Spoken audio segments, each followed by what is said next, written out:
Hi, everyone, and welcome to CXO Talks by TrainerZone. I'm Deepthi Chawali, your host for today.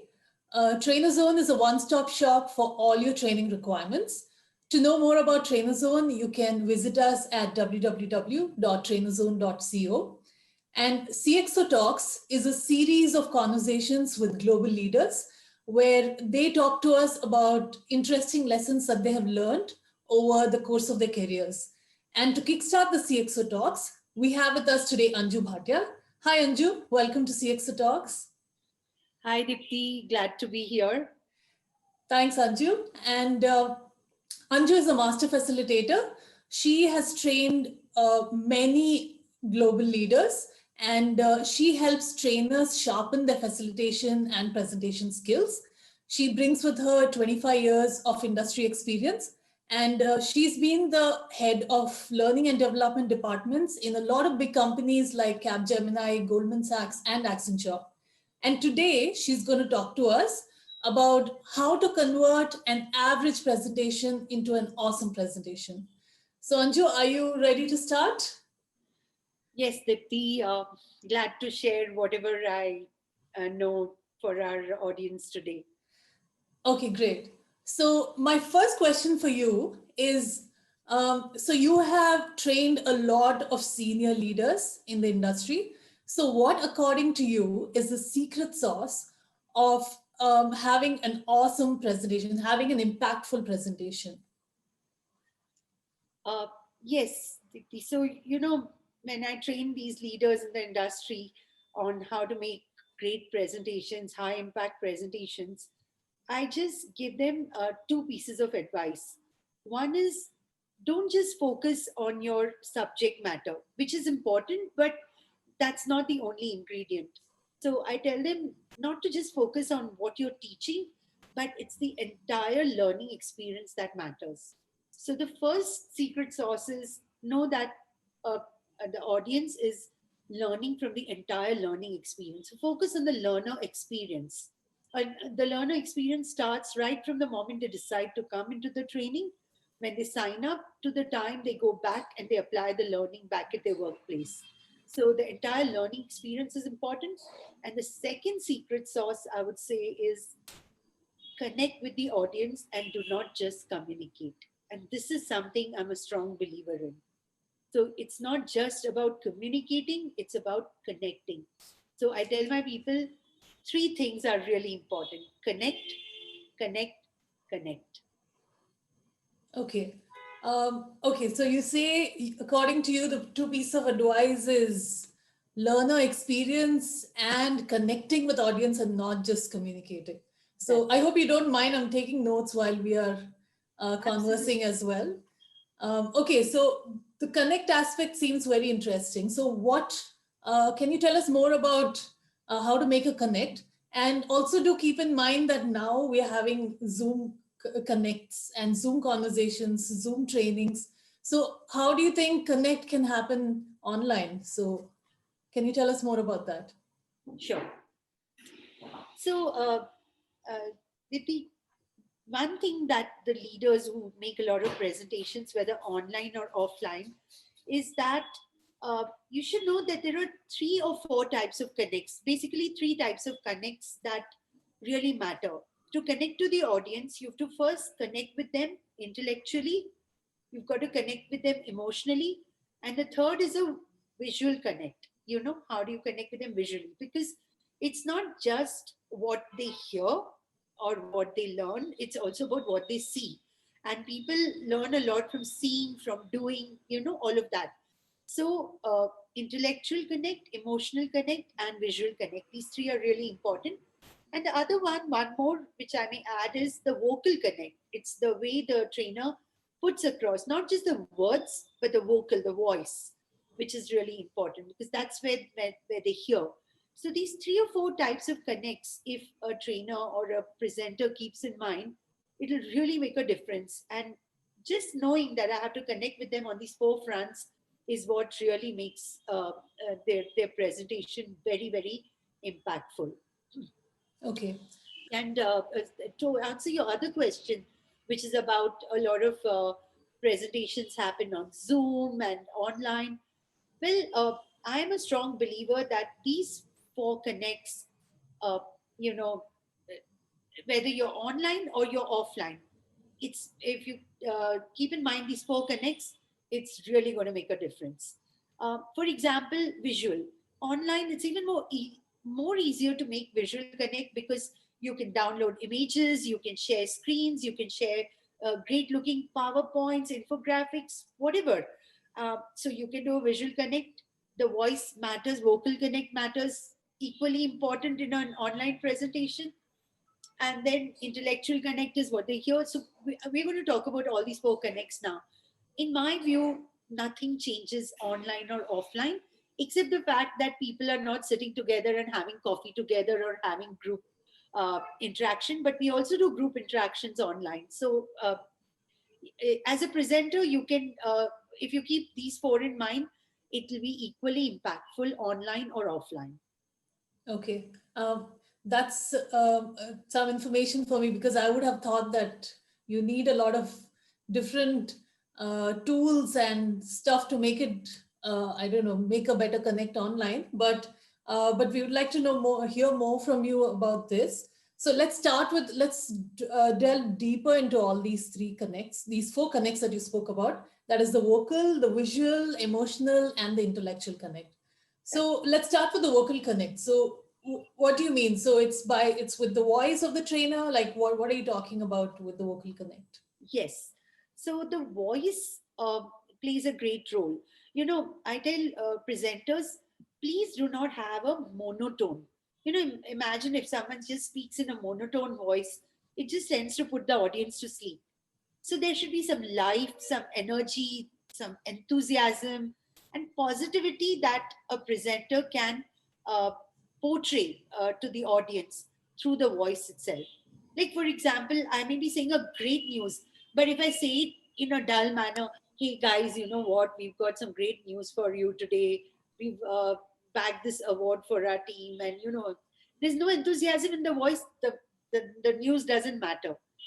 But if I just say, hey, you know what, guys, we've got this great news today. We won the award. Our team has done the best amongst all. So it's the life that the presenter brings in the voice that makes a lot of difference. And yeah, so it doesn't matter what language or whether there is a local uh, uh, kind of a dialect or in your speech. It doesn't matter. I tell people, some people say, oh, I don't know English too well. I said that doesn't matter. There are native language speakers who are such good presenters, and your voice can portray that. So a vocal connect is really, really important. Okay. That's a good point you make, that some of the native language speaking speakers can be really amazing. It's just because of the impact of the voice that they have.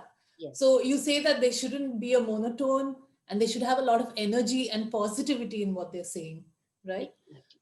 Okay, Exactly. so moving to the next connect, which you spoke about, is the visual connect. I've been hearing a lot about data visualization, etc. So is it somehow connected? How does a visual connect take place? Yes, yes. Data visualization is a part of it. Um, Basically, a visual connect, I would say, to say it in one sentence, it's like a picture can speak 1,000 words. So you may go on and on and on, but not make a good impact. Whereas showing one picture can be so impactful.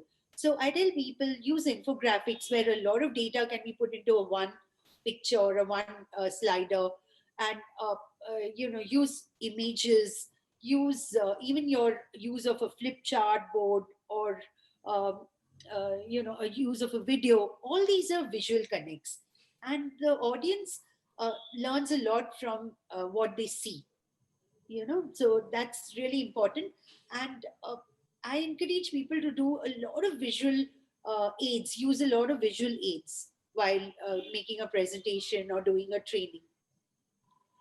I just want to share an example here.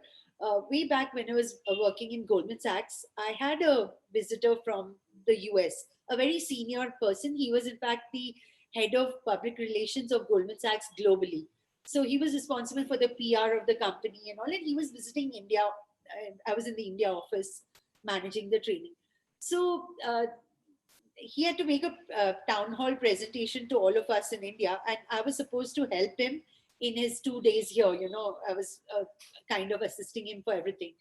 So I asked him before he reached here that could you send me a presentation which you want to make in the town hall so that we can keep things ready. And he says, yeah, sure. And he sends me a deck or a slide deck which had 45 pictures and not a single word. And he was traveling. He had left from the US, and he had an on in transit stop at Singapore. So I was like, what is this? I think he sent me the wrong presentation, and he's supposed to arrive in India and make the presentation. So I caught him in Singapore. When he landed in Singapore, I said, hey, you know what, Gary, you sent me the wrong presentation. This doesn't have any text, some weird images. And he says, oh, no, that's the right one, that's the right one. And I'm like, strange, what is this? 35 or 40 pictures and nothing. And when he landed, we had an evening town hall with him. And the way he presented the 180-year-old history of Goldman Sachs and the brand it portrays and the brand value of the company through those 40 images was awesome. I've never seen a presentation like this ever before. Wow. And everything through, there were various images. Each slide there was this card of decks, a deck of cards falling, and there's this huge palace, and then there's this bull there out there, and through all of that he just weaved his story around it, which was so brilliantly done. So I'm giving this example of how pictures or images can help you build your story. Wow, that's very interesting actually. So, okay, so you say include a lot of relevant images, infographics, flip charts, videos, etc., right? To increase the visual aspect of your presentations. Okay, the next one is the emotional connect. So I would think that emotional connect would happen with people only once you know them well enough and stuff. So how do you make an emotional impact with somebody you've just met, with someone who's taking your training for the first time? How do you do that? Okay, so I'll answer both together, the intellectual connect and the emotional connect, because I want to show the difference between the two. Sure, sure. Yeah. So apart from the visual and vocal, obviously we have the intellectual and the emotional connect. So the intellectual connect is about the subject matter teaching, and it's really important because if they don't learn something new, they will go back from the training feeling I didn't learn anything, or from the presentation I knew everything, it was so boring, I never learned, it was a waste of time, this presentation or this training.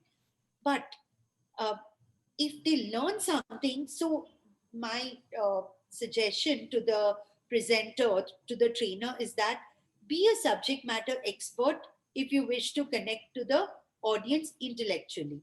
Okay, so intellectual connect is about what new things are they learning, and whether they feel that uh, what they understood and learned was worthwhile, worth their time. That's important. So intellectual connect is about the head. Now emotional connect, on the other hand, is about the heart. Okay, it's about the heart. And there are various, in fact, I want to one day write a small book on 100+ ways of connecting emotionally with your audience.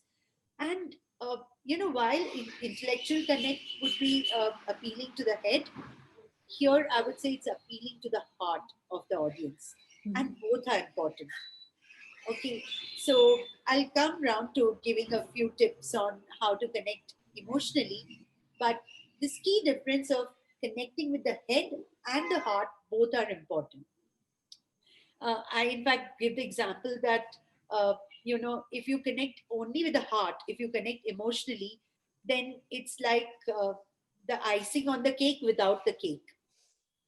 But connecting Yeah. with the audience intellectually is the cake. The crux of the whole thing is how much of have they learned from this. So that's important. Mhm. But then emotionally, you also need the icing on the cake and the cherry on the icing.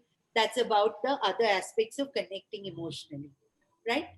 So that's the difference between the two. But both are important. one without the other is incomplete, I would say. Right. So, yeah. So for intellectual, you gave you said that one has to be a subject matter expert. Similarly, for emotional, can you give some tips on how they can connect Yes, emotionally? yes. Um, so everything, like the way you start your presentation, the first tip I give for emotional connect is start in a different manner. Don't just have a boring start. There are great presenters I've seen, especially people who come from America or some really, really great leaders, CEOs of the companies where I worked, where they would always look at a different way to start. Because a good beginning is a job well begun is half done. So you can, win over your audience with your first few words itself. Right. Yeah, I have a beautiful example here. Again, there was this global CEO of one of the multinational companies where I was working for, and he was coming down. Again, he had a town hall, but it so happened that this global CEO who came to India, he came on the day when India was having the finals of the World Cup cricket match, and Sure. the finals were between India and Pakistan. So the whole country was almost shut down because of the India Pakistan finals match. And we actually had to move the global CEOs, town hall to a later time in the evening because the match was going on. Everybody was sitting in the cafeteria. All across the country, people were watching the match. And India won that day. We won the World Cup. So, this CEO, he was so good at connecting with the whole 3,000 audience. He was so good. With his first few words, he won over the hearts of all the 3,000 people. You know what he Interesting. said? He said, Mhm. I'm so happy I'm visiting the India office today. Congratulations to you. And I'm really, really happy I'm not visiting our Pakistan office today. And that was like so good of him to just refer to it and start off. So they always look at how to make a difference in the how do you begin differently, because that remains as an impression or an impact. It's like the first impression. So Right. have a different beginning, have a great ending. Mhm. End with a story, end with a bang. Great beginnings, great endings make a lot of difference. Then I tell presenters, include a lot of stories. Don't just give the data out, give the story behind the data. Give a lot of stories, have a narrative style of speaking. Anything and everything you give, don't make it dry, make it full of juice, or make it juicy with a lot of stories of something you've read in the books, from your life's experience, from what you've learned in your in your career or in life. All this relate very well to the audience. The audience learns more from stories than from numbers. So Right. again, stories are a great way to relate to the audience. Even your gestures, you know a closed gesture, or sitting like this, or maybe standing like this with a closed gesture, it just brings a barrier between the audience. They just stand and speak like this. So I tell them, how do you stand, how do you use your hand movements, walk towards the audience. In online also, you can probably call out to a person, on Zoom or on Teams. You can just call out to a person by their name. People relate a lot to them. So there are many, many, many ways in which a presenter can connect emotionally with the audience. Just a smile, or some happy words, or a humor included, or a cartoon included into the PowerPoint, which is relevant to the story, of course. Many things with which presenters can connect emotionally, and for each presenter, it's different. Like I know Right. a great presenter who's good at humor, and he would bring a lot of humor. On the contrary, there was a leader in one of the companies I was working at. He was very, very popular as a presenter. People would just wait to listen to his presentations, and he would bring stories from mythology, from the Bhagavad Gita, from his. He had a guru, what he learned from the guru, and the whole audience would just wait to listen to his stories. Relevant to leadership, relevant to the organization, of course, but an awesome presenter. I still remember Raghu a lot. I learned a lot from him. Okay. So, you know, one can learn from what great presenters do. And if you see what great presenters do, apart from knowing the subject matter well, which is the intellectual connect, they do a lot of emotional connect, which is what makes them win over the hearts of the audience. Right. That's very interesting, Anju. So those are a lot of points that you gave us. I'll just list them out again. So you say for intellectual connect, you have to be a subject matter expert, because intellectual connect is the cake, is the crux of the cake. Yes. And to add the icing, we have the emotional connect, where you mention things like having a good smile, storytelling related to their life or anything that people can connect with, and having a very different beginning and having a different ending, right? And including a lot of stories, gestures, having a narrative form of speaking, etc. And that forms the icing of the cake. So great. Uh, yeah, those are some very interesting points, Anju. Is there anything else you'd like to share with us? No, as a good ending again to practice what I preach, I'd like to give a good story here. Yes, Just an absolutely. example. Yeah, just an example. So there was this sales head again in one of my previous companies where I used to work. And this sales head, he was a very impactful presenter again. So in one of the strategy meets, he had a strategy offsite where we were also there, some of the top 100 leaders of the company were there. And he wanted to give an example, or he wanted to bring to the notice that, look, guys, the next 3 years are crucial. We are going to like really, really go fast on sales. We're going to double our growth and, all of that. So he wanted to make that impact on the audience.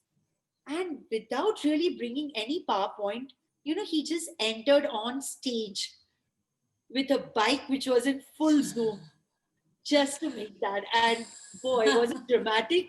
But he just came in through the backdrop, came inside in full speed, stopped, and just said, "You know what? This is how we're going to go through for the next 3 years." And we all got the point. So I'm you sure, see yeah, he made a great connect with the audience with that. that. So you see the extent to which great presenters go to make a impact of what they want to convey to the audience. Yeah.